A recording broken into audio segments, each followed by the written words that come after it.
कल्पना बिना संसाधनों के हो नहीं सकती। पहले कभी 4 धाम स्थापित किए गए थे जिससे हमारा धर्म बचा, और अब यदि राम राज्य स्थापित करना है तो भारत में भी फिर से 4 ऐसे धाम स्थापित करने पड़ेंगे कि जहां राम राज्य को स्थापित करने के टूल स्थापित हो सकें। और राम राज्य को स्थापित करने का सबसे बड़ा टूल है श्री कृष्ण और अर्जुन का संवाद, जिसको हम गीता कहते हैं। यदि गीता जनता के पास पहुंच गई तो निश्चित रूप से जनता श्रम करने लग जाएगी और श्रम राज्य स्थापित हो जाएगा। देखो, गीता में कर्म लिखा है और बार बार अर्जुन को कहा गया है कि तू कर्म कर, कर्म कर, कर्म कर। कर्म मतलब श्रम, श्रम करोगे तभी तो कर्म होगा। कोई ये सोचे कि भगवान बिना श्रम किए काम कर देगा, हमारा मान लेगा, वो झूठा है, पापी है, पाखंडी। भगवान तो खुद कुरुक्षेत्र के मैदान में एक भी तीर नहीं चलाया, बोले तू चला मैं तेरा रथ हाँकूंगा।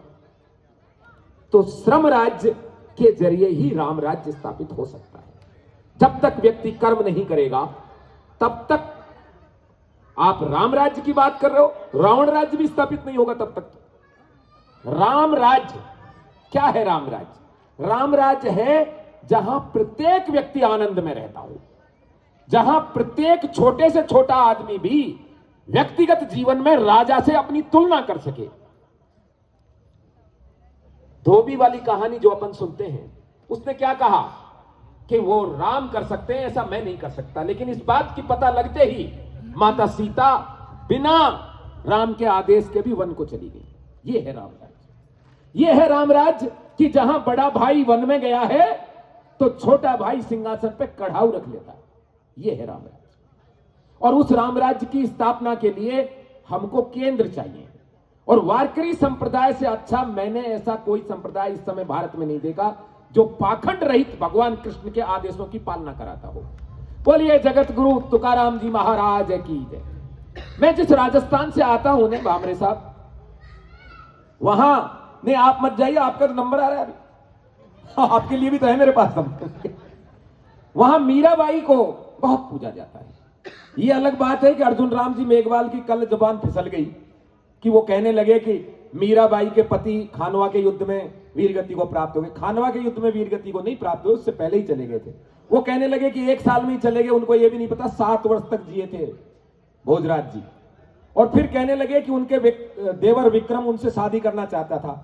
इसका मतलब यह है कि अर्जुन मेघवाल जी आईएएस की परीक्षा भी ऐसे ही पास कर गए, पता ही नहीं चला, उनको ज्ञान ही नहीं है कि मीरा जी या राज परिवारों में ये भाभी को तो मां माना जाता है, भाभी को मां माना जाता है, उसके साथ शादी करने की या सोचने की कुपरंपरा है ही नहीं। खैर वो अलग बात है। हमारे बीच में बहुत ही लोकप्रिय विधायक भाई अनूप जी अग्रवाल विराजमान है। इनका हमारा डीएनए मिलता है।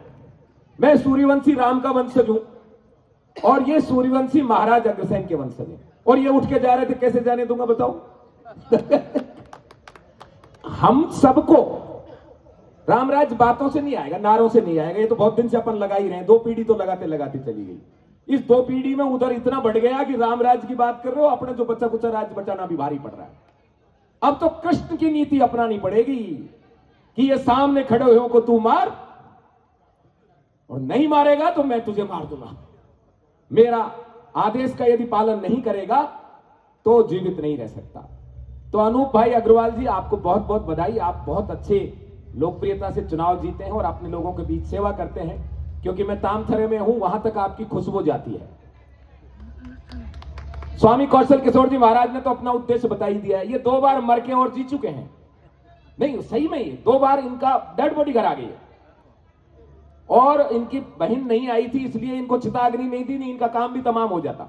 और दोबारा फिर एम्स में गए, तब इनको पता लगा कि अब जी के क्या करना है, अब तो कृष्ण के लिए जिए। और ये बड़े आश्रम के संत हैं। वहां से राष्ट्रपति भी उसके साधक रहे हैं, दोनों प्रथम और द्वितीय राष्ट्रपति। मेरा कहने का मतलब यह है, आज हमारे भाई अतुल जी ने जो दैनंदिनी कैलेंडर निकाला है, यह कैलेंडर केवल तिथि देखने के लिए नहीं है। यह कैलेंडर यह देखने के लिए है कि हमारे त्योहार कब आते हैं। मैं देख रहा था इसको कैलेंडर में कि यह जिक्र है कि नहीं, कि इसमें छत्रपति शिवाजी महाराज की तिथि है कि नहीं है, उनकी जयंती है क्या नहीं, इसके अंदर हमारे महापुरुषों की जयंतियां हैं या नहीं, लेकिन वो सब हैं। ये दैनंदिनी, ये कैलेंडर हमको ये बताता है कि आज का दिन हमारे लिए कितना महत्वपूर्ण है। और साथ ही साथ अतुल भाई की जो इतने दिन की इनकी मेहनत है, देखिए सूचना पहुंचाना इतना आसान काम नहीं है। आज सरकारें बदल गई हैं सूचनाओं के चक्कर में।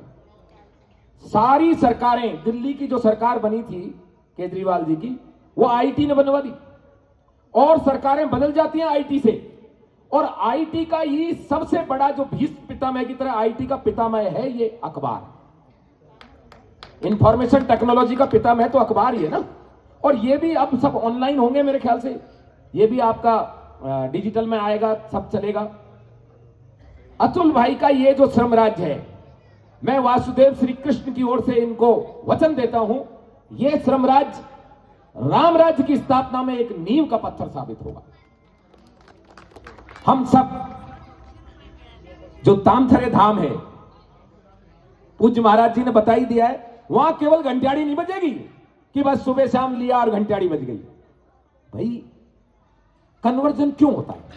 ब्रेड और बटर देकर हमारे भोले भाले लोगों को, उन भोले भाले लोगों को जिन्होंने राम के लिए रास्ते बनाए, उन लोगों को लोग कन्वर्ट कर रहे हैं और हम बैठे तमाशा देख रहे हैं। हम घंटियाड़ी बजाएंगे, ऐसा होगा क्या पंडित जी?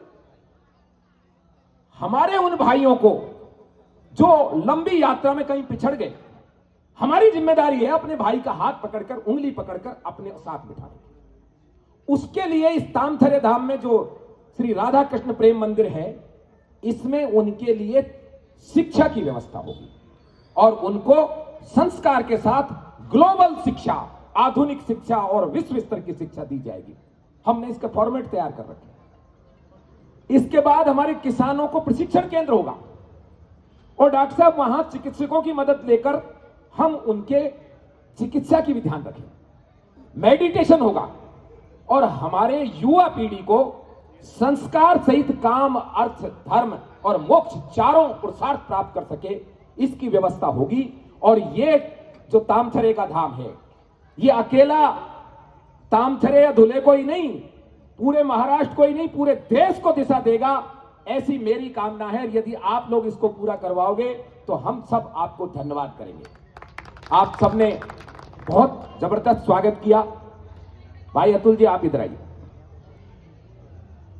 मेरे को माताश्री ने बताया था कि इनका एक पुत्र थोड़ी सी एक बीमारी से पीड़ित है, इलाज सब हैं।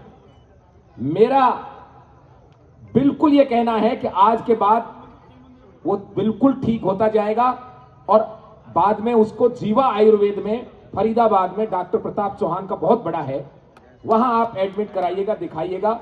उनकी यहां भी ब्रांच है, बाद में यहीं से ट्रीटमेंट चलता रहेगा, वो बच्चा एकदम ठीक हो जाएगा। क्योंकि जब से मुझे उन्होंने बताया, मेरे दिमाग में यही घूम रहा है। इन्होंने मुझे इतना सम्मान दिया है, फूलों की रास्ते बिछा दिए, पूरे रास्ते में फूल बिछे हुए हैं। यदि वो बच्चा ठीक नहीं हुआ तो भाई सुदर्शन चक्रधारी, फिर तू जाने तेरा काम जाने, फिर कोई फायदा नहीं हमारा। आप सबने धैर्यपूर्वक सुना। माता और भगिनियों को भी मैं प्रणाम करता हूं। हमारे सामने बैठे हुए, जिनको जो सब सामने बैठे होते हैं ना, सबसे ज्यादा महत्वपूर्ण यही होते हैं। किसी भी मंच की कोई मंच नहीं बनता इनके बगैर। इनकी महानता के लिए भी मैं नमन करता हूं। आप सबने काफी देर तक इंतजार किया, उसके लिए मैं क्षमा चाहता हूं। और जब भी जरूरत पड़े हमारी, आप तो आपके यहां के भीष्म पितामह महेश बाबा को कह देना, ये जब आदेश कर देंगे तभी हम हाजिर हो जाएंगे। आप चिंता ना करें। आप तामथरे धाम में थोड़ी सी आस्था रखें। मंदिर तो वो 20 करोड़ का बनना है। क्यों? कि ये तो खुद इतने बड़े मालिक हैं, भगवान श्री कृष्ण अपने आप मंदिर खुद का खुद बनवा लेंगे, लेकिन हमारा क्या योगदान रहेगा वो हम देख लें। हमारी उपस्थिति तो रह सकती है ना। कल हमारा वहां गीता का कार्यक्रम का आखिरी दिन है और परसों महाप्रसादी है। आप सबको, अग्रवाल साहब आपको भी, और मैं फिर कह रहा हूं डीएनए मिलते हैं, इसलिए जरूर आना है अभी आपको। वह आपके अग्रवाल समाज के राष्ट्रीय अध्यक्ष विपुल जी गोयल, वो वहां फरीदाबाद में कोई कार्यक्रम था और बोले साहब मैं 31 लाख रुपए देता हूं, हमारे भी डीएनए मिलते हैं क्षत्रियों से। मैंने कहा जब डीएनए ही मिलते हैं तो 31 लाख क्यों लेंगे भाई तुमसे? जब डीएनए ही मिलते हैं तो 31 क्यों लेंगे? तो बोले ठीक है साहब 51 दे देता हूं। तो आपके हमारे डीएनए मिलते हैं और धर्म की रक्षा अग्रवाल समाज से ज्यादा किन्हीं परिवारों में नहीं है। ये भले ही कहीं भी जाते हो, इनकी महिलाएं, मैं कल वहां कथा में भी कह रहा था, 3 चीज साथ लेके चलती हैं, गाय, तुलसी और ठाकुर जी। बोलो लेके चलती है कि नहीं लेके चलती? और उसी का प्रताप है कि आज भारत में जीएसटी के आंकड़े देख लेना, अग्रवाल समाज 70 के प्लस आसपास टैक्स देता है, 70 प्लस। तो वो क्यों देता है? और कहीं कभी आरक्षण मांगते नहीं देखा होगा आपको अग्रवाल समाज ने, कहीं आंदोलन करते नहीं देखा होगा। और कहां राजस्थान की रेतीली जमीन और कहां पूरा विश्व पे उनका साम्राज्य फैल रहा है। तो इन्हीं शब्दों के साथ आपने बहुत धैर्यपूर्वक सुना। कोई चूक हो गई हो क्योंकि मैं हिंदी और आप मराठी, तो ध्यान मत देना, क्षमा करना। वंदे वंदे वंदे मातरम में इतनी कमी क्या बात है? हम तो समझ रहे थे महाराष्ट्र में इतना जयकारा लगता है कि राजस्थान वाले शर्मा जाए।